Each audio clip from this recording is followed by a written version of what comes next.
Na China imesema mpango wa utoaji fidia kwa uondoaji hewa ya ukaa umechangia kwa kiasi kikubwa kupunguza uzalishaji wa gesi zinazochafua mazingira na kuendeleza uchumi unaotilia maanani uhifadhi wa mazingira miaka mitano tangu kuanzishwa kwake.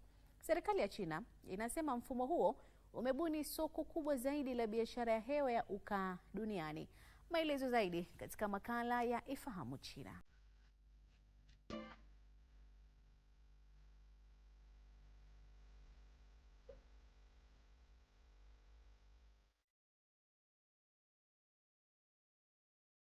Kwa mujibu wa Wizara ya Ekolojia na Mazingira ya China, tangu kuanzishwa kwa soko hili, biashara ya viwango vya uzalishaji wa hewa ukaa umefikia zaidi ya tani milioni 917, huku thamani ya miamala ikizidi yuan bilioni 61, sawa na zaidi ya dola bilioni 9 za Marekani. Katika nusu ya kwanza ya mwaka 2026, kiwango cha biashara ya hewa ukaa kilifikia tani milioni 52, ikiwa ni ongezeko la takriban asilimia 37 ikilinganishwa na kipindi kama hicho mwaka uliopita. Naibu mkurugenzi mkuu wa idara ya mabadiliko ya tabia nchi katika wizara hiyo amesema sekta ya umeme inayotumia nishati ya joto imepunguza kwa kiasi kikubwa uzalishaji wa hewa ukaa katika kipindi cha mpango wa miaka mitano wa 2021 hadi 2025. Mkurugenzi mkuu huyo amesema pamoja na kupunguza hewa ukaa, mfumo huu pia umesaidia kupunguza uzalishaji wa gesi nyingine zenye madhara ikiwemo dioksidi ya sulfa, oksidi za nitrojeni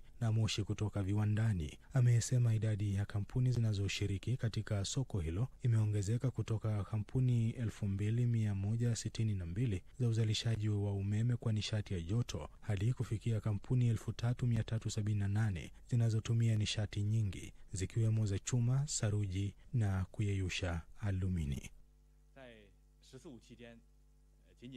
Katika kipindi cha mpango wa 14 wa miaka mitano, yaani kuanzia mwaka 2021 hadi mwaka 2025, sekta ya nishati ya joto pekee ilifanikiwa kupunguza tani milioni 530 za hewa ya ukaa, huku karibu asilimia 80 ya kampuni zikipunguza kiwango cha uzalishaji wa hewa chafu. Katika miaka mitatu iliyopita, zaidi ya mitambo 200 midogo na iliyopitwa na wakati ya kuzalisha umeme ilifungwa.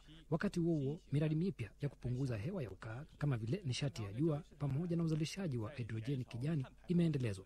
Serikali ya China imesema itaendelea kutumia mfumo wa soko la kaboni kuchochea mabadiliko ya viwanda, kuongeza uwekezaji katika teknolojia safi na kusaidia kufikia malengo ya kupunguza uzalishaji wa hewa ukaa katika miaka ijayo.